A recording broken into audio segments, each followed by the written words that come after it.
Oh, hello. My name is Mara, and welcome to Books Like Whoa.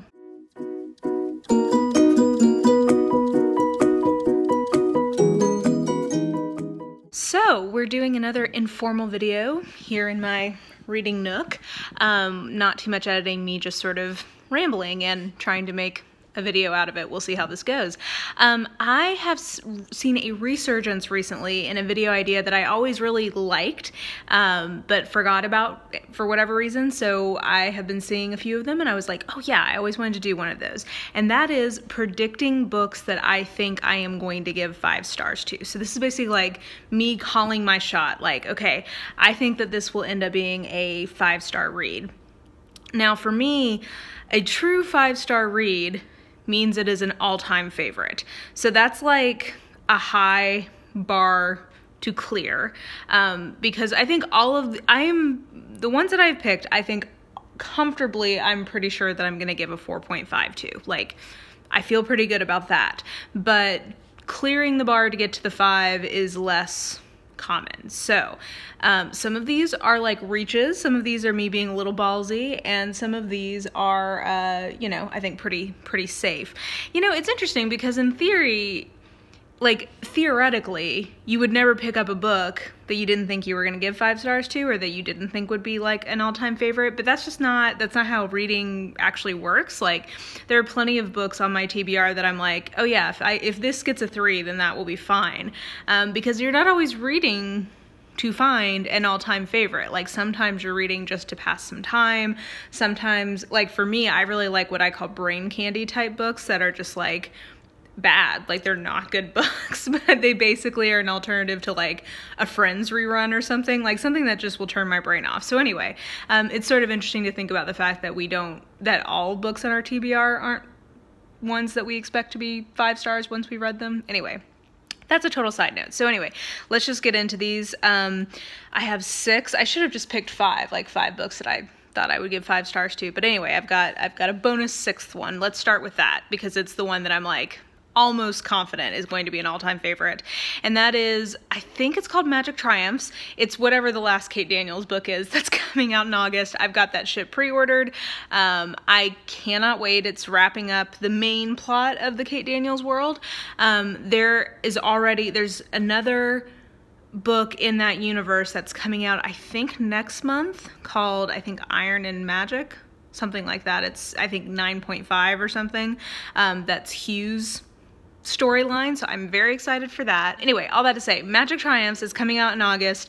I am pre-gaming. I'm rereading all of the Kate Daniels books beforehand, and like, just based on how I've seen them finishing up other series they've done, I am very confident that they are gonna like stick the landing on this. It's gonna be really, really good, and it's gonna be an all-time favorite. So that's one I think I'm gonna give 5 stars to. So I've pre-ordered that book, but I haven't gotten it yet, so that will be my little bonus one.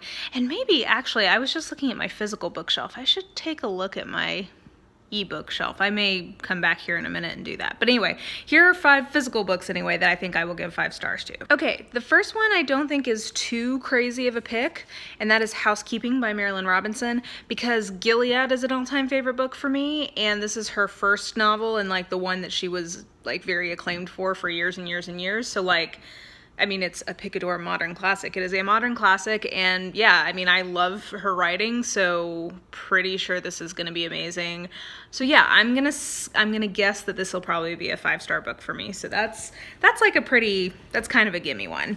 This one is a little more bold, I think, and that is Silver Silence by Nalini Singh.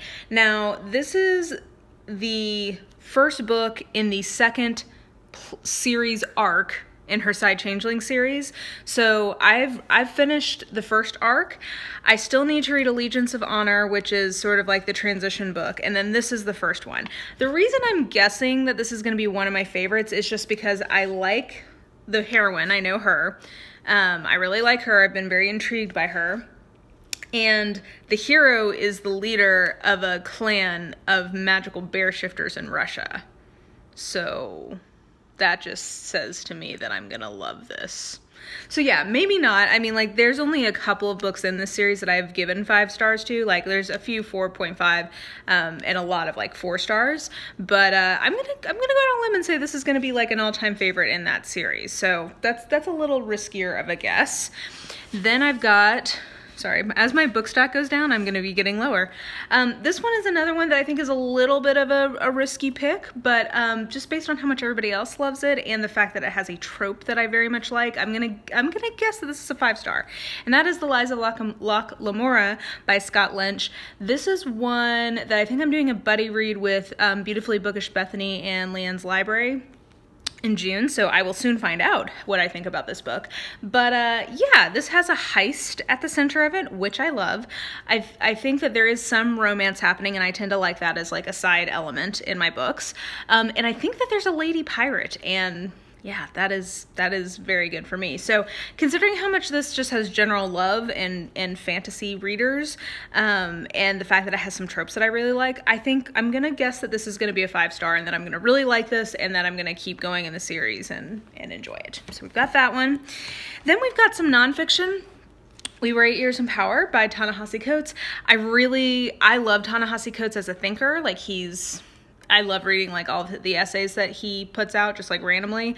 Oh, I'm so excited to read the one he just did about Kanye. I've not gotten to it yet, but I'm excited for it. I absolutely loved Between the World and Me. And this is just such like a timely and relevant book. So yeah, I think that this is going to be like some really impactful nonfiction that will really stick with me. So I think that's a relatively safe guess. And then again, another one that I think is probably a pretty safe guess is Shirley by Charlotte Bronte, and that is because I absolutely love Charlotte Bronte.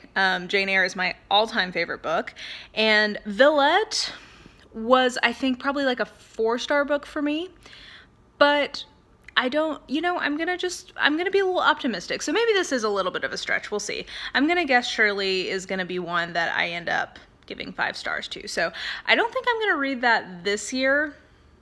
I think I might try to read that next year. Maybe I'll try to rope someone in to read this with me, because that probably would make this more fun. But anyway, I love Charlotte Bronte, so I'm gonna guess that I'm gonna give Shirley 5 stars. And also, The Professor is in here too, though I think it's a lesser novel, so I'm not gonna be so bold as to say that's gonna be a 5 star. But Shirley, I'll go on a limb and say maybe. Okay, and actually I did just go peep at my ebook list just to see if I saw any ones that I thought could be potential contenders for the 5 stars, and I did find 5 more, so let me run through those real quick. So the first is Cold Comfort Farm by Stella Gibbons. This is a modern classic that I have been meaning to get to for so long, like actual literal years, maybe even a decade at this point, because I've heard it's hilarious, and like it's supposed to be hilarious in the same vein as a lot of the books that I talked about in Books That Made Me Laugh, in terms of just like absurdist British humor. So I think that there's a very good chance that will be an all-time favorite, a 5 star for me. Another one that I saw on that list that I was like, oh yeah, maybe, is Bayou Moon by Ilona Andrews. So another Ilona Andrews on here.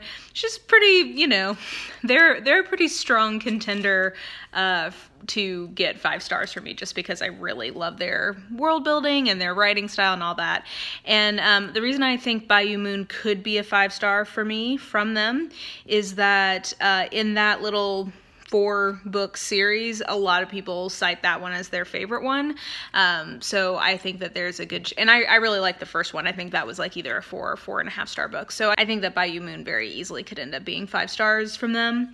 The next one I noted was The 5th Season by N.K. Jemisin, just because like everybody loves it. Like, I think, didn't it win the Hugo, like, for all 3 of the books in that trilogy? Something crazy like that. Like, apparently this is just like an amazing trilogy. So yeah, I'm really intrigued by the world building that I've heard about from it. I don't know a lot about the plot, but I'm very intrigued by it, and just based on its belovedness among people who've read it, I'm very hopeful for that one.